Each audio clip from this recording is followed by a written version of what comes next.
The best way to understand the subject is to define the words. What exactly do we mean when we use certain words? We all want to have a life of purpose. We all ask ourselves at some point, what is the purpose of life? Why are we here? Even children are asking, why are we here? But let's understand what purpose means.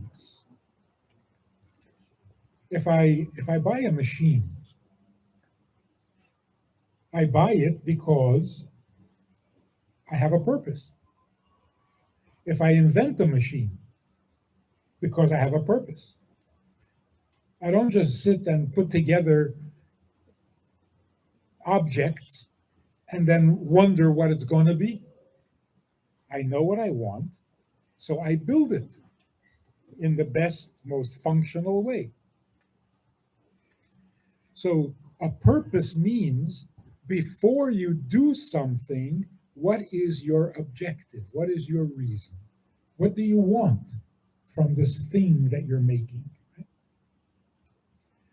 We ask, what is the purpose of life? Who says life has a purpose? We never ask that. We assume life has a purpose and we got to find out what it is. How do you know life has a purpose? Why do you think life has a purpose? The only good explanation is that we were created for a purpose, so we feel it. Consciously or subconsciously, we feel that we're here for a purpose and we need to find out what.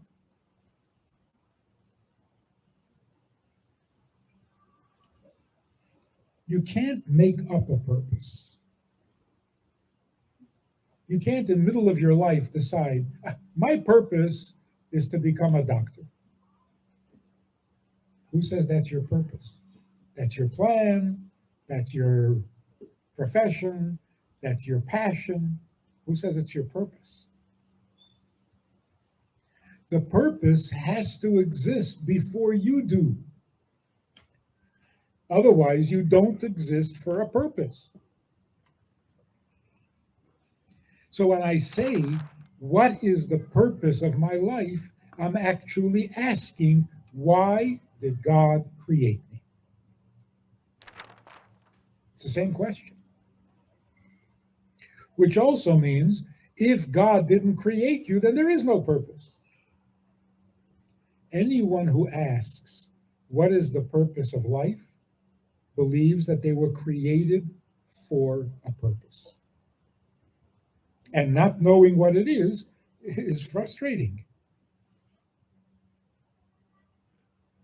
It's like you remember that you have an appointment with somebody and you don't remember with who, but you know it's important. It can make you crazy.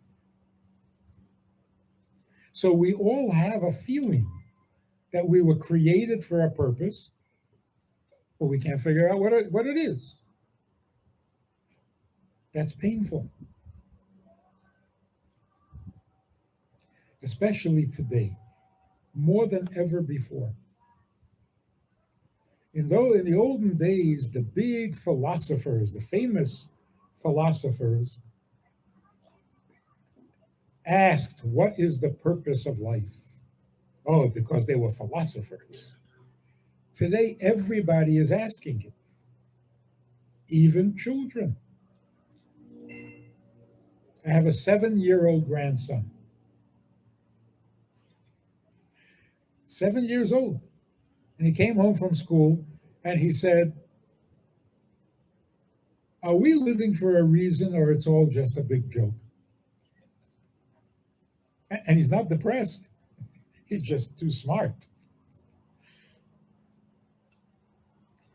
Everybody is asking the question today. Maybe because our lives are so easy. When your life is difficult, you have no time for these questions. You're busy. You're trying to survive. But when life is okay, you have time to think. And when you stop to think, you ask the big question: why am I here?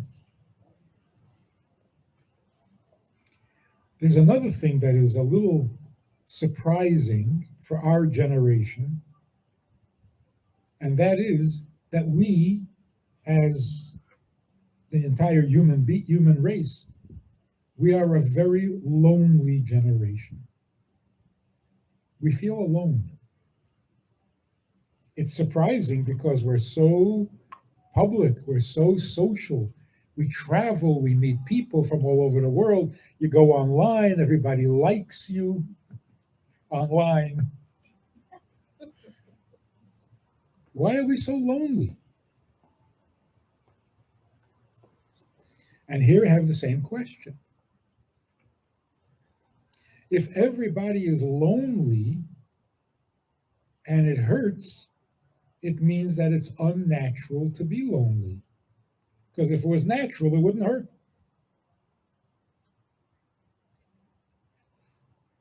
Why is it unnatural to be alone?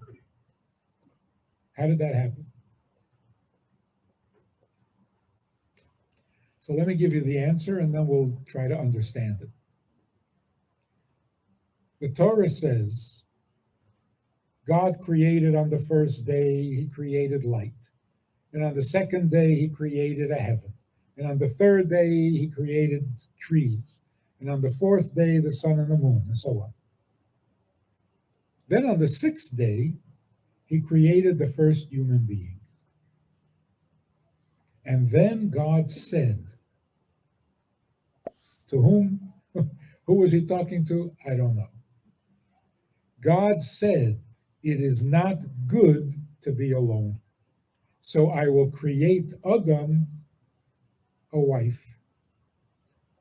And he separated them and they became two people. The question is, if God wanted to create a man and a woman, why didn't he just do it? Why did he have to say, it's not good to be alone, so I'll create Chava? Just create her. You don't have to make an announcement.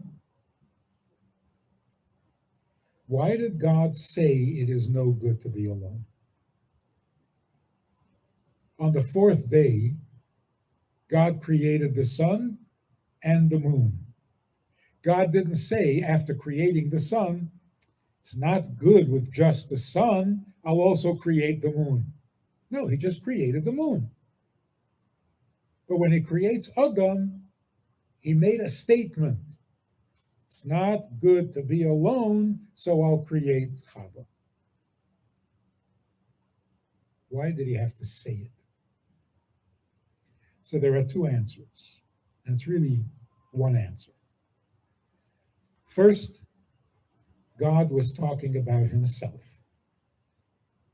Now that he created a human being, he wanted to explain why he created the world at all. Why did he create the world? It's not good to be alone. What was God before he created the world? Alone. There was only him. The second reason he said it is because he wants us to be like him. So when he said it is not good for man to be alone, he created that fact so that we are now like him. He doesn't like being alone. We also don't like being alone. Why? There's no answer.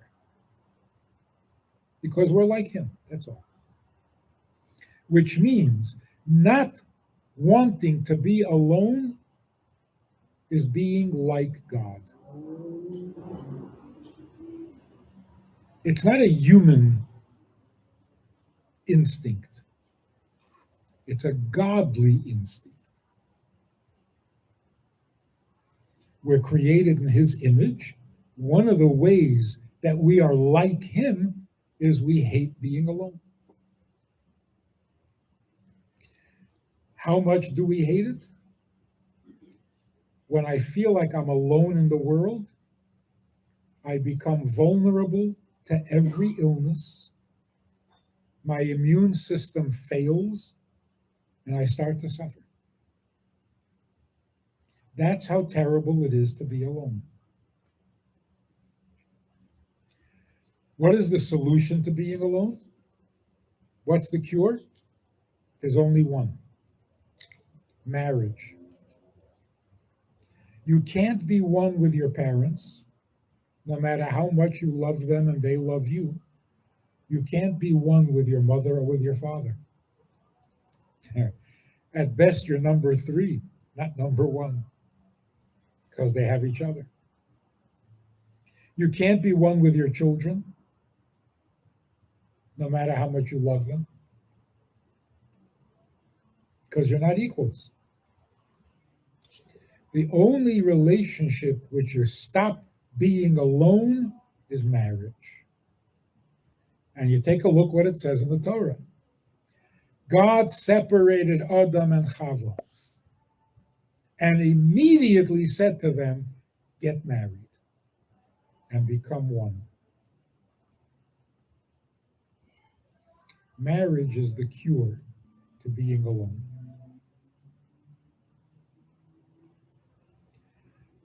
It's really frightening that today people who are happily married have no complaints about their marriage. But when you talk to them individually, the husband or the wife will say, when it's quiet and I'm thinking,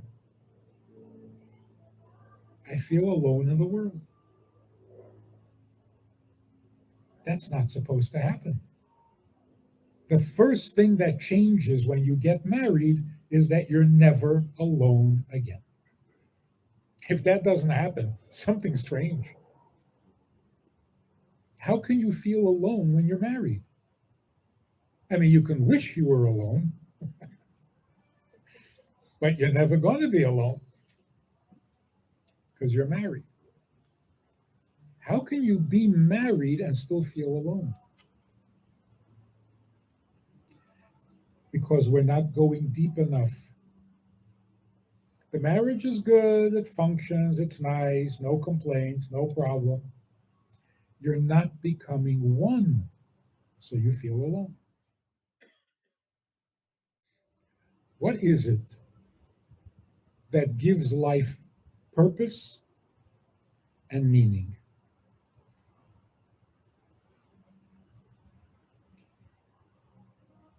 The first thing is, who needs you? Not who loves you. That's not a good question. It's not an important question. Your mother loves you, okay? No, not good enough? The question is not who loves you. The question is who needs you. Because if nobody needs you, then you are alone. If somebody loves you, you're still alone. Isn't it possible that I could love you and you'll never even know about it?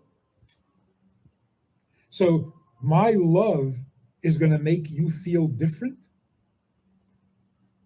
No, it's my feeling. Love is what I'm feeling. So if I love you, I'm doing my thing. I'm just describing myself. You're still a separate person. You may not even want my love. So, how will that make you feel connected and not alone?